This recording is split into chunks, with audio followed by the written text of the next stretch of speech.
Muito bem, estamos de volta, ao vivo aqui pela TV Semana. Hoje tem uma correria aqui, os ajustes técnicos não param, né? E nós estamos de volta, né, fazendo o possível para colocar para você com pelo menos um mínimo de qualidade o nosso programa no ar. Bom, é o seguinte, André, tem recado aí? Isso? E, pois é, então, antes de mais nada, né, a gente falar sobre esse resumo da rodada da Libertadores de ontem, tem um caratinguense, que o nome dele chama Micael Rodrigues, conhecido como Micão. Ele joga aquele jogo aí, tipo, a nível mundial, né, nas redes sociais, que é conhecido como LOL, né, League of Legends. Ó, que chique. E outra coisa, ele foi campeão brasileiro pela equipe da INTZ, foi campeão brasileiro no último sábado, no domingo já partiu para a Turquia, onde participam os feras a nível mundiais e está com a possibilidade, sim, de conseguir aí entre os 3 primeiros colocados a equipe dele. Parabéns aí ao Micão, caratinguense, que nasceu em Caratinga, passou sua juventude no Espírito Santo, mas o sangue, é lógico, é caratinguense, para essa disputa aí a nível mundial. Valeu! Um abraço, Micão, ó. Bom jogo aí, boa sorte no LOL. Exatamente. Muito bem. E os nossos amigos lá do Corpo de Bombeiros Civil, aqui de Caratinga, né? O pessoal tá lá no quartel, ligado, Olha, gente. rapaz, galera tá... Tá aqui, ó. Meu amigo Marcos, como é que chama o de cá, JB? Você conhece? Como é que chama esse de cá, o outro lado do Marcos aqui? Não lembro o nome, né, JB? Dá um óculos aí, JB. A idade te atrapalha. Um abraço a todos. Bom, aí um do abraço a Corpo todos aí Bombeiros, dos né? bombeiros que estão ligados no nosso programa, né? E obrigado pela audiência, né? O Marcos e o nosso colega aqui, que eu não recordo o nome agora, mas não tem problema, né? Se tiver online aí pode mandar que a gente fala. E o Marcos é cruzeirense, tá pé da vida aí, com esse negócio de galo ganha, galo classifica, tá muito satisfeito disso não. É cruzeirense, mas a turma bacana lá do Bombeiro Civil, que presta um brilhante trabalho aqui no nosso município, né? E na nossa região, tá todo mundo ligado no nosso programa. Um abraço, obrigado pela audiência. Bom, tem algum abraço aí, Jorginho? Daí daqui a pouco, né, nós vamos jogar aqui depois? aquela fotografia lá do Bar do Carlão, né? Ah, muito Bar do bem. Carlão, tem o Pessoal São Paulo que é gosta do Galo, atleticano, o Rodrigo, né? A galera toda. Daqui a pouco nós vamos jogar, incrementar e fazer esse programa sacudir. Muito sacudir. bem. É papai, popopô, é o galão, é o galão, é o galão. Vai, Léo Baião, vai, Léo Baião. Bom, vamos trazer o noticiário aqui dos outros times brasileiros que estão participando da Taça Libertadores da América. O Internacional venceu o The Strongest pela fase final, ou pela partida final da fase de grupos, na rodada de número 6, e o Inter, com o gol do Valdívia, né, conseguiu a vitória. A gente está vendo o gol aí, e o Valdívia então decidiu de novo. O Inter superou o The Strongest e se garantiu nas oitavas da Libertadores. O Colorado confirmou a classificação e a liderança do grupo 4 e vai enfrentar, sabe quem? O Galo, né? Atlético Internacional fará um confronto das oitavas de final da competição. O Inter cumpriu o seu papel, né? Conseguiu se classificar e, enfim, cumpriu a sua missão, que era de avançar à próxima fase da competição. Não é isso, Jorginho? Não fez um grande jogo, né, no Beira-Rio ontem, né? Diante desse time difícil também de ser abatido, esse The Strongs é um time chato de Olha jogar o nome contra dele. ele. Traduza o nome dele. É o melhor, né? O maior. O maior, Então, o Inter Melhor, teve que maior, buscar sim. lá no banco de reservas, né, o Valdívia, né, para fazer esse golaço aí e sacudir a massa, né, e colocar o Inter na próxima fase da competição. Esse Valdívia joga. Esse joga. Esse O outro joga. finge que joga. O outro é se só machuca. no chinelo, só no chinelo. Bom, o nome do bombeiro que foi faltando aqui é o Burgarelli, né? O Burgarelli e o Marcos, os bem. dois que estão ligados aí, Um abraço aí, assim Burgarelli, como um demais membros do Corpo de Bombeiro Civil da nossa cidade. O André, o Internacional vai pegar o Galo agora nas oitavas da Libertadores. Você classificou-se com esse gol aí marcado pelo Valdívia, que joga, né? E não o que engana. Sim. Eu não sei, talvez eu acho até que o empate o Inter poderia se classificar referente ao último, o outro resultado dos dois times que faz parte da chave dele. Agora, igual o Jorginho falou, no segundo tempo o Inter deu espaço, o Strong por pouco não empatou. O técnico pós-jogo falou que o time desconcentrou, que foi uma das piores partidas dele dentro de casa, principalmente no segundo tempo. Se não melhorar também para outra fase, com certeza não vai. É outro tchau da Libertadores aí. Muito bem, e nós tivemos também um grande jogo ontem à noite entre São Paulo e Corinthians no estádio do Morumbi, em São Paulo, e surpreendentemente para alguns, né, ou sei lá, talvez para a maioria, né, o São Paulo tido a vida aí como um time que está em crise, que está no momento ruim, o Corinthians tido a vida como supra-sumo futebol, né, o exemplo de evolução tática de time que está mostrando bom futebol. No entanto, meu amigo, São Paulo é tricampeão da Libertadores e tricampeão mundial. e merece e deve ser respeitada, né? E mostrou um futebol muito bonito, né? Um futebol envolvente até, e acabou o Tricolor vencendo por 2-0 o Corinthians ontem à noite no estádio do Morumbi, e o São Paulo com essa vitória conseguiu se classificar também para a próxima fase da competição. Será o adversário do Cruzeiro nas oitavas de final da Libertadores. O São Paulo com Luiz Fabiano e com Michel Bastos chegou à vitória convincente, e o Tricolor com uma atuação muito boa e uma reação, procedimento, né? A disposição dos jogadores foi diferente, né? Olha, Léo, André, os jogadores tiveram mais vontade ontem. Sim, o São Paulo começou o jogo de forma fulminante, né? O Corinthians todo recuado, embora o Corinthians, desde da contra a Ponte Preta, não vem fazendo bons jogos, vem caindo de produção. Ontem foi até questionado após o pós-jogo, né? Se é questão física, se é questão tática, ou é alguma desunião dentro do grupo, ou depende totalmente do Leandro Guerreiro para mostrar um bom de futebol. E com isso, o São Paulo precisava da vitória, porque estava sendo ameaçado na possível derrota, o caso do São Lourenço ganhando o Danúbio, que é o último colocado.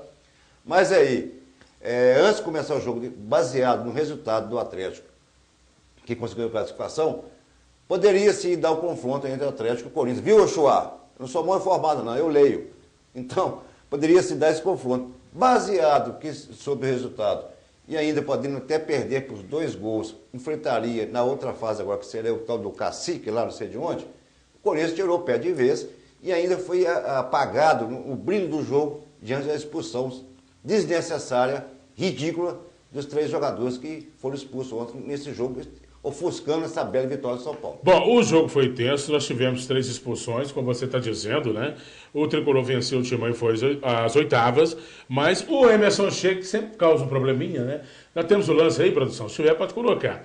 O Emerson Sheik foi expulso naquele entreveiro lá com o jogador de São Paulo, com o Rafael Tolói. Eu até acho que o Tolói também merecia expulsão. Pisou né? nele também. Porque ele pisou no Sheik, a gente vai colocar o lance quando tiver condições, mas enfim, é polêmico esse Sheik também, se mete em confusão com frequência, né, Jorginho? E o lance em si, né, Jorginho, antes de completar, ele não foi tão grave. Foi um toquinho assim e tal, mas como o Emerson é um jogador tanto de simulação, já polêmico em outras situações, foi expulso novamente. Ele é chato, né, Jorginho? Se mete o problema, né? Realmente, eu não estou entendendo os jogadores brasileiros, sabe, Léo? Porque eles estão tomando cartões e sendo expulsos de formas desnecessárias. A gente está vendo alguns cartões aí que não há necessidade dos atletas levar. Então, são bons jogadores, ganham bem. Por que esse estresse todo? Não sei se é uma falta de respeito com outro colega profissional, ou se é falta mesmo de respeito com a própria camisa que ele está vestindo, com o patrocinador, né, que está ali gastando dinheiro para mostrar aquele uniforme, para bancar o salário dos jogadores. Quer dizer, eu acho que está faltando uma falta de respeito muito grande, até com os torcedores. Porque a cada dia a gente tem assistido lances que poderiam ser evitados, né? Mas são coisas do futebol brasileiro, a gente não vê isso, né, nos campeonatos europeus. É bem diferente quando um jogador é expulso. Raramente se expulsa da forma que é expulso no Brasil, por lance totalmente desnecessário. E ontem, nesse jogo São Paulo e Corinthians, foi 3 expulsões, que não havia necessidade dos atletas cometerem o tipo de disciplinas que foram cometidas. Uma contando a questão do Emerson, a outra do Luiz Fabiano, que foi uma simulação, né? O Fabiano simulou uma coisa que não existiu. E também ele tomou um cartão amarelo, tomou o segundo, e o jogador que provocou essa simulação também foi expulso, porque também não tinha nada que chegar o dedo na cara do Luiz Fabiano. É o tal do colombiano. O colombiano lá, agora, que essa muito história, por sinal. Essa história de que o Corinthians tirou o pé, assim, até certo ponto, né? Porque estava perto dele, estava jogando mal, né? Mas, enfim, o Corinthians evitou fazer o gol, para quem não sabe, se o Corinthians fizesse um gol, o jogo terminasse 2-1 para o São Paulo, né, o Corinthians teria como adversário, devido aos confrontos aí da próxima fase e a questão do saldo de gol ser levado em consideração, o Galo, né, o Atlético. Isso seria um grande confronto do futebol brasileiro, né? O Corinthians ficando no 2-0, sofrendo 2-0, ele tem o Guarani do Paraguai. Convenhamos, é muito mais fácil, né? Do que ter que enfrentar o Atlético Mineiro. Tem isso, rola isso mesmo dentro de campo? Claro. O jogador comenta. Será que o jogador tem tempo de saber como é que está ficando a definição do confronto posterior aí? Daquele pega de dentro de campo ali, de um clássico corre-corte, será que dá tempo de saber disso? Porque o jogo do Atlético foi antes, né, Jorge? O jogo do Atlético foi mais cedo, né?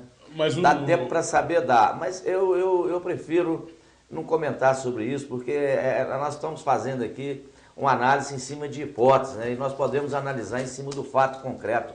O fato concreto é que o Corinthians, né, não fez um grande jogo, vem caindo de produção, como o André disse, desde a Ponte Preta para cá, ele não vem jogando bem. E o São Paulo fez o jogo da vida dele dentro da Libertadores. Essa que é a grande verdade. O Corinthians jogou com um jogador a menos. Quer dizer, o Corinthians não ia combinar do Sheik ser expulso, certo? Aquilo ajudou muito o São Paulo também. O São Paulo praticou um grande futebol e venceu o Corinthians. Então eu não acredito nessa hipótese aí de que o Tite mandou tirar o pé para não fazer um gol, para não pegar o Atlético. O Tite até chegou a dar uma entrevista mais ou menos sobre isso. Porém, eu prefiro comentar em cima do fato concreto, que é uma outra Libertadores agora que vai começar, que é a fase de mata-mata, e que pode ter certeza que tudo vai mudar, não vai ser como foi a primeira fase, pode ter certeza agora, disso. Que é uma pena, porque né, de 6 times, praticamente vai sobrar 2, né? Porque é por isso que teoricamente vai... 2 não, 3. São 5 São times 5 times brasileiros. brasileiros, vai 2 sobrar serão 3. eliminados nas oitavas, Exatamente. porque tem o Cruzeiro enfrentando o São Paulo num dos confrontos e o Atlético enfrentando sobrar o Internacional no Vai sobrar, sobrarão de 3. 6 times vai sobrar 3. Nas quartas. Entendeu? Mas o calendário é assim mesmo, né? O calendário não, é o regulamento da Libertadores, coincidiu isso justamente porque o Atlético não fez uma boa campanha na primeira fase, o Inter também não fez, então é dessa forma mesmo que funciona, né? Bom, vamos trazer agora os gols do confronto, com tanto assunto relacionado à Libertadores. A gente quase que nem lembra que teve Copa do Brasil ontem, mas nós tivemos ontem a vitória do Flamengo sobre o Salgueiro, né, pela Copa do Brasil. O rubro-negro venceu por 2-0 e a gente vai ver os gols. Né? Um dos gols foi marcado pelo Cirino, né? O Cirino marcou aí um dos gols, vinha sendo contestado, muitas reclamações. E o Arthur Maia marcou o primeiro, que foi esse aí, ó. 1-0 para o rubro-negro, né, contra o Salgueiro. Repito, pela Copa do Brasil. Está vendo o replay do gol do Arthur Maia, né, 1-0 Mengão. E depois, no segundo tempo, nós tivemos o gol marcado pelo Cirino, que a gente vai ver já já. Jogo pela segunda fase da Copa do Brasil e o rubro-negro com essa vitória, tá aí o gol do Cirino para você, conseguiu se classificar sem a necessidade da segunda partida pela Copa do Brasil. Então o Flamengo avança à terceira fase da competição, o Cirino desencantou e o rubro-negro fez 2-0 contra o Salgueiro, eliminando, portanto, o jogo de volta. Bom, vamos fazer um intervalo então, uma rápida pausa. Na volta, a gente traz tudo sobre a classificação e mais uma vitória dramática do Galo sobre um rival em situação diversa, né? Quando o Galo tem que reverter uma situação complicada, precisava vencer o Colo-Colo por 2-0 para se classificar para as oitavas da Libertadores, venceu com o sufoco daqueles, né? Como a gente já vem conhecendo aí, se habituando. E, enfim, a gente traz tudo para vocês sobre a classificação atleticana na sequência depois do intervalo aqui no Semana Esporte, que dá mais uma pausa e volta já já.